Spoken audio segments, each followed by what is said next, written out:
हर हर महादेव, ओम नमः शिवाय। आज मैं बात करूंगी इस ब्रह्मांड के सूक्ष्म शरीर की। जैसे हमारा स्थूल शरीर हमें दिखाई देता है और हमारा एक सूक्ष्म शरीर है जो कि हमें दिखाई नहीं देता और जिसमें हम काम करते हैं योगा में, मेडिटेशन में, रेकी हीलिंग में, जिसमें हम 72,000 नाड़ियों की बात करते हैं और 7 चक्रों की बात करते हैं। वैसे ही इस ब्रह्मांड का एक तो वो शरीर है जो कि हमें दिखाई देता है। ग्रह, नक्षत्र, बाकी चीजें जितनी भी इस ब्रह्मांड में है, तारे, और एक वो है जो कि हमें दिखाई नहीं देती। वो ऊर्जाएं, वो वाइब्रेशन, वो फ्रीक्वेंसी, एनर्जी, आप उसे कुछ भी कह लीजिए। हर एक चीज का एक सूक्ष्म शरीर होता है। आखिर ये दुनिया किन चीजों पे चल रही है? जो चीजें हमें स्थूल रूप से इस दुनिया में दिखाई देती है, क्या ये दुनिया उससे चल रही है या फिर ये दुनिया उन चीजों पे चल रही है जो चीजें हमें इस दुनिया में दिखाई ही नहीं देती, जो बहुत सूक्ष्म है, जो कि ऊर्जाएं हैं। हाँ, ये दुनिया उसी पे ही चल रही है और आज हम उसी की ही बात करेंगे। स्थूल रूप से जो हमें दिखता है उसका तो हम पे असर होता ही होता है, लेकिन उससे ज्यादा असर हम पर उन चीजों का होता है जो हमें दिखती नहीं है, बहुत ही सूक्ष्म है। उन ऊर्जाओं का असर होता है। हम सब ऑकल्ट साइंस वाले किन चीजों पे काम करते हैं? हम काम करते हैं ऊर्जाओं पे, एनर्जी, वाइब्रेशन, आप उन्हें कुछ भी कह सकते हैं। जो स्थूल रूप से हमें दिखता है ना, उन चीजों का हम पे इतना असर नहीं होता। हम पे असर होता है उस ऊर्जाओं का जो कि उन चीजों से निकल के हमारे ऊपर आ रही होती है। तभी तो हम बात करते हैं ब्रह्मांड में ग्रहों की, नक्षत्रों की, तारों की।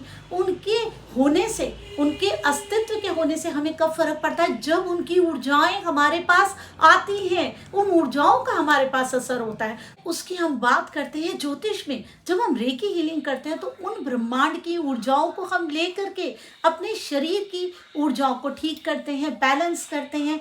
हमें बस इतना समझना है कि ये सारा का सारा ऊर्जाओं का ही खेल है। हम किस पे काम करते हैं? ऊर्जाओं पे काम करते हैं। हमसे इतनी दूर हैं ये ग्रह, नक्षत्र, तारे, जो कि हमें सिर्फ दिखते हैं। उसका हम पे क्या इफेक्ट होता है? उनकी जो ऊर्जाएं हमारे ऊपर आ रही है उसका असर हमारे जीवन पे होता है, एक एक घटना पे होता है, हमारे मन पे होता है। हम कैसे होंगे इन बातों में होता है, हमें कैसा जीवन मिलेगा इस बात पे भी होता है। इसलिए याद रखिए, जब भी आप कोई काम कर रहे हैं ना, वो कर्म तो स्थूल रूप से आपका महत्व ही रखता है। उससे ज्यादा महत्व रखता है आप किस उद्देश्य से उस कर्म को कर रहे हैं, आप किस भावना से उस कर्म को कर रहे हैं। अगर आपका उद्देश्य और भावना अच्छी होगी ना, तो बुरा कार्य भी सराहनीय हो जाएगा, प्रशंसनीय हो जाएगा। उससे एक अच्छी ऊर्जा निकलेगी। जिस प्रकार से किसी को भी मारना गलत होता है, लेकिन जब एक फौजी किसी को मारता है, सिपाही किसी को मारता है देश की सरहद पे, तो हम लोग क्या कहते हैं कि उसने बहुत अच्छा काम किया, अपने देश के लिए बढ़िया काम किया।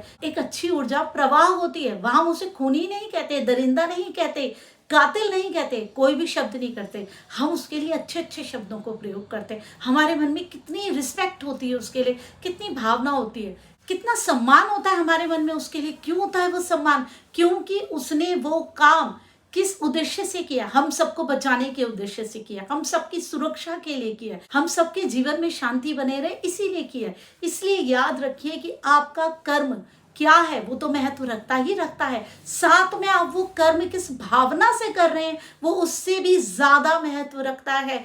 जो उसके अंदर से भावना और उद्देश्य निकल के आती है ना, वही ज्यादा इंपॉर्टेंट होता है। और उसकी भावना ही ये बात तय करती है कि आगे आपको कैसा जीवन मिलने वाला है, किस प्रकार के नए जन्म में जब आप जाएंगे तो आपको क्या चीजें मिलेंगी, आपको अगला जन्म कैसा मिलेगा, इस जीवन में आप किस तरीके की चीजें लेने वाले हैं, वो आपकी इस भावना से ही जुड़ी हुई है। अगर आपकी भावना अच्छी होगी ना, आपके आगे के कर्म भी, जन्म भी, सब कुछ सुधर जाएंगे। और अगर आपकी भावना अच्छी नहीं होगी ना, चाहे आप कितनी भी सेवा कर रहे हो, आप गाली दे दे के मन में कोस कोस के सेवा कर रहे हैं, अच्छा काम कर रहे हैं, तो फिर आपका कोई भी कर्म सुधरने वाला नहीं है आगे जाके भी। क्योंकि कर्म में ज्यादा महत्व भावना रखती है। आप जब कर रहे हैं, आप किस भावना से कर रहे हैं उसको जरूर देखिए। अगर आप कोस कोस के काम कर रहे हैं, गाली दे दे के खाना खिला रहे हैं, बिल्कुल नहीं करिए। अच्छी भावना रखिए। जब आप कर्म कर रहे हैं तो भावना क्यों ना रखिए? सिर्फ कर्म करने से नहीं होता है, उस कर्म को पूरी सेवा भावना से, प्यार से करिए। फिर देखिए आपको कितने अच्छे रिजल्ट्स मिलने लगेंगे। क्योंकि हम इन दोनों चीज़ों को अलग अलग कर देते हैं। हम ये कहते हैं कि हम तो सिर्फ अपने कर्मों का ही भोग रहे हैं, हमने ऐसे कर्म किए, कर्म तो हम बहुत अच्छे कर रहे हैं, हमने इतने कर्म किए, लेकिन उन कर्मों के साथ हमने भावना क्या रखी, हमारे मन में क्या भावना थी, वो भी तो महत्व रखता है ना। तो अब आप अपनी भावनाओं को टटोलना शुरू कीजिए, क्योंकि वो जो दिख रहा है उससे ज्यादा महत्व वो रखता है जो नहीं दिख रहा, जो सूक्ष्म है, जो बहुत महीन है।